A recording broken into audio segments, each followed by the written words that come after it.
એવું કહેતા હતા કે ડીજેમાં ડીજે વગાડશો એટલે બધા ભેગા થશે, નાચશે, કુશે, દારૂ પીશે ને ઝઘડા થશે.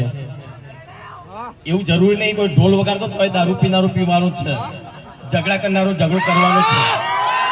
નમસ્કાર મિત્રો, કેડી અપડેટમાં તમારું સ્વાગત છે. તમને સૌને ખબર છે કે ગબ્બર ઠાકોર હમણાં સોશિયલ મીડિયામાં ખૂબ જ વાયરલ થઈ રહ્યા છે, કારણ કે એમને ઠાકોર સમાજનું બંધારણ તોડ્યું છે. તમને સૌને ખબર છે કે હમણાં 2-3 મહિના પહેલાં આ ઠાકોર સમાજનું બંધારણ રચવામાં આવ્યું હતું અને એમાં ડીજે બંધીની ના પાડી હતી.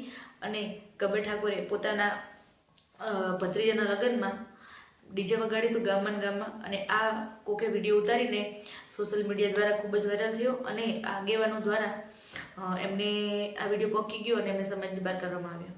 પણ ગબ્બર ઠાકોરનું એમ એવું કહેવું છે કે આજે સમાજની બહાર કરીએ તો આપણે પૂછવું તો પડે ને. એમને પૂછ્યું પણ નથી કે અમારા ગામના લોકોને પણ કોઈએ પૂછ્યું નથી. અને આમાં આજે ઠાકોર સમાજની જે આ મિટિંગ થઈ એમાં ગબ્બર ઠાકોરનું એવું કહેવું છે કે જે હારી ગયેલા સરપંચ છે કે એમનાથી 2 થી 3 વર્ષ સુધી એમને વાદેવા ચાલે તો અને 2 જણા વિરુદ્ધમાં હતા અને એ 4-5 જઈને એમને સમાજની બહાર કરવાનો નિર્ણય એમના દ્વારા લેવામાં આવ્યો.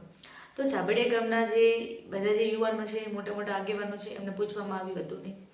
અને આમાં ડીજેની વાત કરી તો ડીજેનો આપણે એની બંધી કેમ કરી હતી, કારણ કે આ જે દારૂડિયા છે, દારૂ પીને તોફાન કરે, હેરાન કરે, છોકરીઓને છેડતી કરે, એના માટે બંધ કરવામાં આવી હતી. પણ જે દારૂડિયા છે એ ડીજે હોય કે ઢોલ હોય એ તો પીવાના તો છે જ. આ વિક્રમ ઠાકોર કહી રહ્યા છે. જે આગેવાનો બંધારણ કર્યું એ લોકોને ખબર નહીં ડીજે એટલે હું ખબર છે કમલેશભાઈ? ના ના એવું કહેતા હતા કે ડીજેમાં ડીજે વગાડશો એટલે બધા ભેગા થશે, નાચશે, કુશે, દારૂ પીશે ને ઝઘડા થશે. એવું જરૂરી નહીં કોઈ ઢોલ વગાડતો તો દારૂ પીનારો પીવાનો જ છે, ઝઘડા કરનારો ઝઘડો કરવાનો જ છે. એ એમ કહી રહ્યા છે કે અમે આ જે ડીજે છે, અમુક લોકો જે ડીજેનો અત્યારે ધંધો કરે છે, ડીજે વગાડે છે, એ એમને પોતાના ખેતર ગીરવે મૂકીને આ ડીજે લીધા છે અને એ ડીજે વગાડે છે. અને એ પણ એમનું એમ પણ કહેવું છે કે જે અમુક દારૂડિયાઓ છે એ રહ્યા ડીજેમાં, તમે એમ કહો છો કે ડીજેના કારણે એ રહ્યા દારૂ પીવે છે અને ધમાલ કરે છે. પણ એ દારૂડિયા જો ઢોલ વગાડશે ને તો એ ધમાલ કરવાના જ છે, ઝઘડો કરવાના જ છે ને. તો અહીંયા આમાં જો મેન બાબત કહીએ ને તો ડીજે નથી, આમાં છે દારૂની. તો દારૂની વાત કરીએ તો અત્યારના જે ઠાકોર સમાજના જે યુવાનો છે એ નાની ઉંમરે ખૂબ જ વધારે દારૂ પી રહ્યા છે. ખૂબ જો બંધી કરવી હોય ને તો આ દારૂ ઉપર કરો. અને બીજું કે આ જે દારૂડિયાઓ છે એ દારૂ પીશે તો ખાલી દારૂડિયાને સમાજની બહાર કરવામાં આવશે કે આખા પરિવારને? કારણ કે દારૂ પીનારનો વાંક તો ખાલી વાંક તો દારૂ પીનારનો છે, દારૂડિયાનો છે ને. એમ એના ઘરનાનો શું વાંક? એના ઘરના તો એમને તો કહેતા નહીં હોય કે તું દારૂ પીવા જા, અમે તારી સાથે છીએ. એમાં પણ વિચારવાની વાત છે ને. અને આમાં એક નિયમનો ભંગ કર્યો હોય ને તો એક સાંતલપુરના કોરડા ગામના એક યુવાન સરપંચ મહિલા જેમનું નામ છે કુમકુમ, એમનું ઇન્ટરવ્યૂ લેવામાં આવ્યું અને એમના લગ્નમાં રાસ ગરબા રાખવામાં આવ્યા. તો જ્યારે આ બધી મીડિયાવાળા ત્યાં રિપોર્ટરો પહોંચ્યા તો એમને એમ કહ્યું કે માતાજીની પ્રાણ પ્રતિષ્ઠા હતી અને માતાજીનો જન્મદિવસ હતો, તો એ નિમિત્તે એમણે ડીજે વગાડ્યું હતું અને એમાં શીતલ ઠાકોરને રાખવામાં આવી હતી. તો અમુકને આપણે સોશિયલ મીડિયામાં કોમેન્ટ જોઈએ ને તો લખેલું છે કે બેવફાના ગીતો એ પણ વગાડે. માતાજીના બર્થડેમાં બેવફાના ગીતો તો ના હોય ને. અને એમાં અમુક જે ધારાસભ્યો પણ જે ગયા હતા, એમાં હું પર્સનલી કોઈનું નામ નહીં લઉં, પણ એમનું એમ કહેવું છે કે તો રાસ ગરબા હતા કે ડીજે હતું.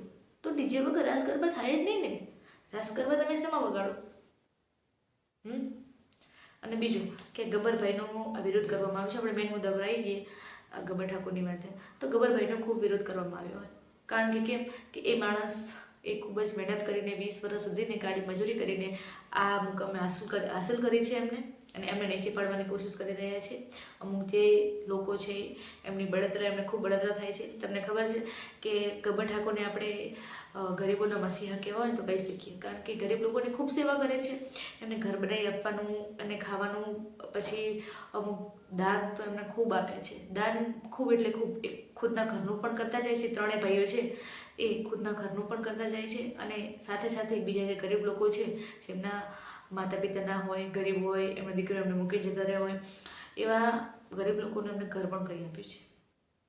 તો આપણે વિચારવાની વાત એ રહી કે આ જે ગબ્બર ઠાકોર સાથે કર્યું છે, આ સારું કર્યું છે કે નહીં.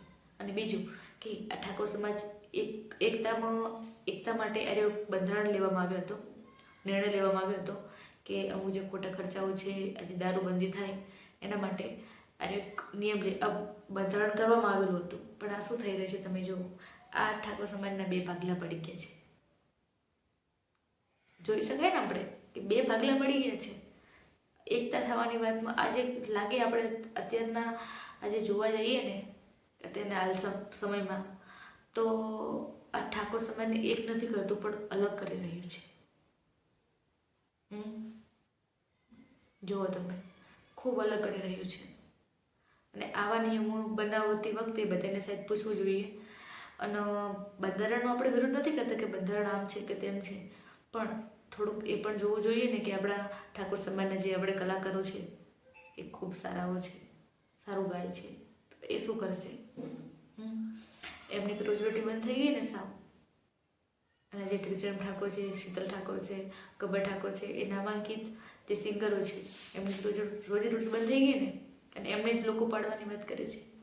દારૂ બંધ કરાવવાનો એ જગ્યાએ તમે કરાવો ને, એમાં કોઈ ના નહીં પાડે તમને, પણ જ્યારે આ સારું કામ કરતા હોય ત્યારે એવું કરવાનું છે. હવે એમણે તો સમાજની બારી કાઢી નાખી 1 વર્ષ માટે, પણ એમની નીચે જે લોકોના ઘર થયેલા છે એ શું સમાજ બનાવી આપશે? આવું ગબ્બર ઠાકોર એમની ફેમિલીનું કહેવું છે. અને આમાં વિક્રમ ઠાકોર પણ એમના સમર્થનમાં આવ્યા છે. અને એ પણ આ જે ડીજે છે એમના સમર્થનમાં આવે છે કે ડીજે ચાલુ રાખવું કે નહીં. એમને એક આ સમાજને જ્યારે મિટિંગ થઈ હતી ત્યારે એમને એક અપીલ પણ રાખી હતી, ત્યારે અમુક આગેવાનો ના પાડી નાખી કે નિર્ણય લેવાઈ ગયા છે એટલે હવે કંઈ સુધારા થશે તો 1 વર્ષ પછી પાછી આવી મિટિંગ યોજાશે ત્યારે સુધારા વધારા થશે એવું એમનું કહેવું છે. અને ડીજે તો તમે જોઈએ તો આપણા કોઈને લગ્નમાં હોય તો એમને હરખ કેટલો હોય એમને કે આપણા મારા દીકરાનું લગ્ન છે, ભાઈના લગ્ન છે, તો આપણને હરખ કેટલો હોય રમવાનો, અને એ પણ બંધ થઈ ગયું. એટલે જોઈએ કે થોડાક સુધારા કરવાની જરૂર છે આમાં. તો હવે તમારું શું કહેવું છે? અને દારૂ વિશે એક બેન બહુ સરસ વાત કરી છે, અને તમે જુઓ આ બેનનો વિડીયો તમે સાંભળશો ને તમને ખુદ થશે કે ના બેન ખૂબ સાચા છે. અને એમનો આ જે વિડીયો છે એ સોશિયલ મીડિયામાં ખૂબ જ વાયરલ થઈ રહ્યું છે. શાયદ 10 મિલિયન જેટલા એમને આ વ્યૂઝ આવી ગયા છે. તો તમે આ વિડીયો ધ્યાનથી જુઓ. દારૂ ના દો એટલે ના દોવે મૂળે ઘટે. દારૂ કોઈ દાડો ના દોવે, આજથી બંધ ના દોવે. નકે અમે તો રોડી રોડું છી, પણ ચીડી છોકરાનો આખા ગામનો વિચારવાનું છે, ચીડી છોકરાનું વિચારવાનું છે.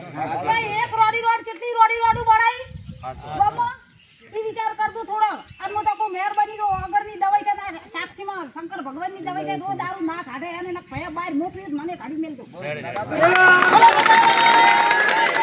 જય. અને હા, જો તમને અમારો વિડીયો ગમ્યો હોય તો અમારી ચેનલને સબસ્ક્રાઈબ, વિડીયોને લાઈક અને વધારે શેર કરજો કે જેથી આપણે આવી જે માહિતી છે એ બીજી વખત તમારી પાસે પહોંચાડી શકીએ. બસ.